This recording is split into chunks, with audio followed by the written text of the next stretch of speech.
Yeah, I remember I was doing a shot where I had to. We were just about to be executed, and he starts up on the 50 cal, and I had to roll out, and I had a wounded leg, and I had to take my own belt off, tourniquet my leg, climb up under gunfire, explosions going off, running up this hill, grab an AK-47 and start shooting all these other people. You know, and it's a continuous shot. So it's the lights going down, it's getting late, this is the last shot of the day, I'm getting ready, you know, I'm looking at the route that I'm going to take, and I go, here, I'm ready to go. And I just turn over, I'm ready, and I hear Sly from the tent. He goes, Graham! And I'm like, yes, he's going to give me a note. He's going to give me one of the great action stars of the 20th century. He's going to give me a note about this to unlock the scene. And he just says, don't fuck it up! Action! Meanwhile, in Middle Earth. Yes, hello. Just in regards to the part that you play, were you specifically chosen for that dwarf, or did you choose to audition for that dwarf and got it? Oh. Like, how did you end up being the dwarf? I have no idea. I got the part. I auditioned for Bilbo. I'm still waiting to hear on that one, actually. Yeah. I was like, hey, Martin, who got Bilbo? Did you really? I did. I auditioned for Bilbo, and I remember saying to my agent, I'm not going to get that. And she was, you know, I was right. I didn't do that. But I guess they saw that audition and saw something in that was applicable for Philly, I guess. It's a very mysterious. It was very mysterious for me. I mean, I have no idea. I did all the Kiwi guys, because I live in Sydney, but I flew to Auckland and pretended I lived in Auckland to audition over there because I knew I'd have a better chance. And I auditioned for Gloin, and a lot of the Kiwi guys who are the dwarves auditioned for Gloin, apart from our mate over here who went for Bilbo. So yeah, Gloin. But when I read Gloin, he was quite a sort of more a serious character. But yeah, I walked out of that and thought, yeah, I don't know if we'll get there, but I felt really confident that something was going to come up. Then I reread the book and I thought, I'm going to get the fat guy. There's no doubt. And I did, and I'm very happy I did, because I think he's the perfect character. I just read for Dwalin, and yeah, I don't know, it's another character, yeah. It would have been interesting to play somebody else, maybe Gloin. It'd be a good Gloin. Oh, well, thank you very much, Steve. Maybe a good Balin. Yeah, Balin would have been fun. I would have got to headbutt myself. It's interesting, if you look in the designs, the first book that Daniel Falconer and the Weta guys did, I think they've got it there at the moment, and the original designs, because I hadn't seen it until a couple of weeks ago, but my design was almost exactly what your design ended up to be. I think Bomber was going to be bald with a few tattoos, so, but you know, I obviously thought the ginger was more preferable. I prefer the ginger. So. We all did, Steve, we all did. Did you read for something else, Sylvester? Well, actually I read for Bilbo Baggins, but that was 10, 15 years ago. I auditioned for Bilbo in Lord of the Rings, and I nearly got it. It got down to the two of us, me and some other guy. Sir someone. Yes, Sir some other guy. Anyway, Sir some other guy got it, and I didn't get it. And then when I toured New Zealand with Ian McKellen, who's in the Hobbit. He was playing King Lear and I was playing the foe to his King Lear. We came to New Zealand, and Peter and Fran, and they all came to see us and the family. And so I got to know them then. So that was my second audition in a way. They get to know me. And then I had to screen test for Guillermo del Toro, because he had no idea who the fuck I was. I ended up doing that, and he said yes, he said si, and that's how I got the part. What do you like about your characters? I like my swords. I do. Two swords, awesome. Yeah, hands down. Yeah, your swords are good. You got a sword in my axe boots.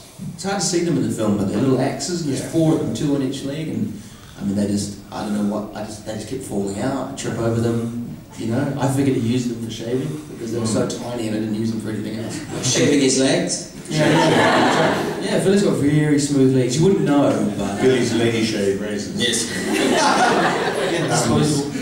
That was the cut troll shore waxing scene that you must have. Maybe in the extended edition. I do think we all carry a lot of hair products around, actually. Yeah, there's a lot of massive. Like our backpacks are mainly filled with hair products. Yeah. You've missed a bit, yeah. My favourite, I think, to be honest, my arms, I really liked my arms, although they were a bit annoying for the prosthetics people when they took them off, because it would, in the build-up of the day, basically the talcum powder would mix with sweat. Talcum powder's lube so you can get it in. Yeah, so that I could get it in. And it would mix during the day, and when they came to taking them off at the end of the day, it would be pretty sticky, and they'd have to pull and pull and pull and pull, and then it would suddenly come off, and all of this, what we came to call dwalin milk, would shoot all over the makeup artist. So these were, what was that? This was the first time I saw it. It sounded like a cow pulling its foot out of the mud. I got to know my makeup artist very well. He got to know you very well as well. And I think, just with Bomber, my favourite part is that with all the really important stuff going on about reclaiming the mountain and, you know, finding the gold and all the blah blah, all that sort of stuff, the storyline, the main important thing with Bomber was what was for dinner or lunch. What were we going to eat next? Now I love that. And we all got swords and knives, and you had a big spoon. A ladle. Very, very deadly ladle. I like my bird shit.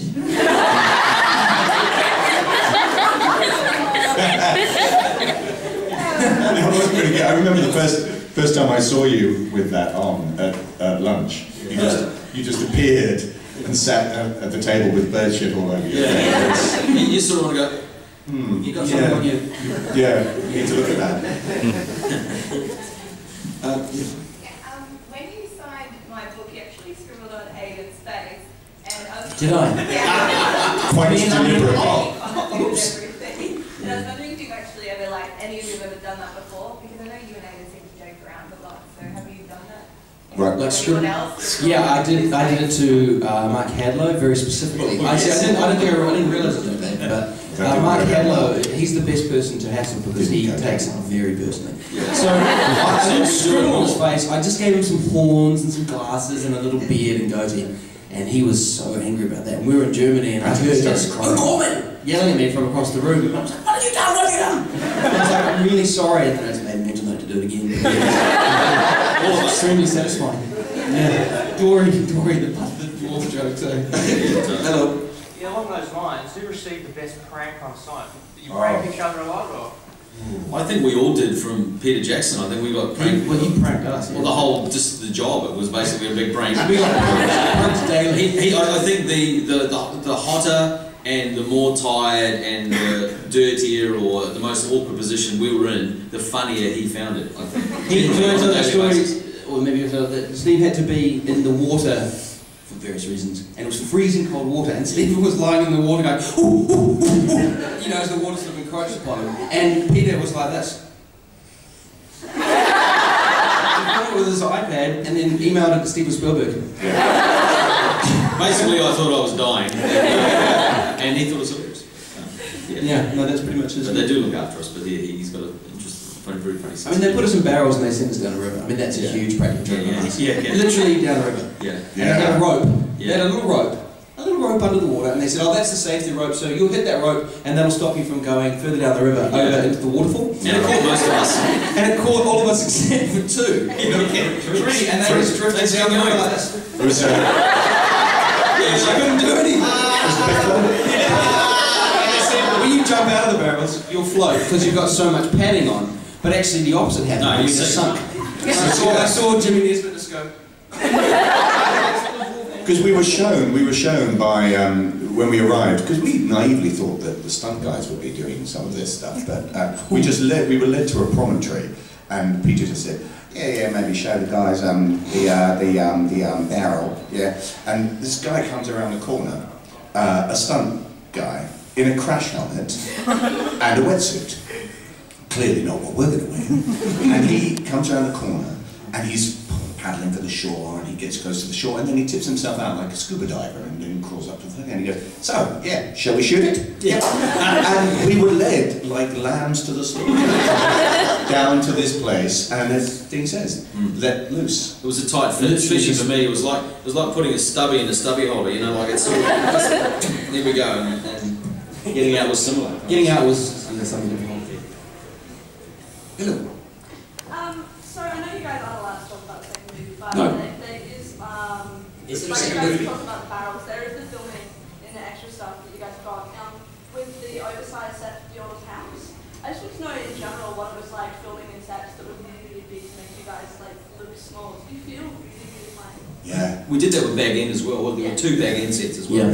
Yeah. I mean, actually, I have to say that set, the one you're talking about, was possibly my favourite. It was amazing. We can't say why. But We can't say why, but it was amazing. Yeah. And it was quite weird being in a space that made you feel very small. Yes. So you're telling me that it did well enough to have a second movie? Incredible. Really? I know. This is all news to us. Yeah. But, How much input did you guys get into your weapons in terms of what you actually carried? yeah, we had quite a bit actually. We had discussions quite early on about. I mean, in my case, the axes, just the shape of the axes, I was very clear to the design team I didn't want them to be overly elaborate because I felt that Dwalin would be a very practical, utilitarian sort of guy that just had stuff that would hurt and maim you, rather than really, really beautiful. You know? So I made that clear, and the knuckle dusters, I had input with that, and the naming of the axes. So they were very collaborative, very. I really didn't have weapons. I had a kitchen knife and a ladle. That was your idea, though, right? I think I was keen on the cooking thing. That Bomber was not just a big eater, but he was also like the chef, and cuisine was very high on his priority list, and He's actually a very, very good cook. He is. We had a place that we ended up calling the Playboy Mansion. that was in Pew Pew. And Pew Pew. No, it was, yeah. We only called it that because it was so big, and it housed me and Jimmy and Hayden and Adam Brown, and Stephen was just up the road in a little house that was part On of the same property, yeah. Yeah, and Stephen would come down and he'd cook us all dinner outside, and it was fantastic. So do you have much input into the look of the character? No, not really. No, Okay. none whatsoever really. No.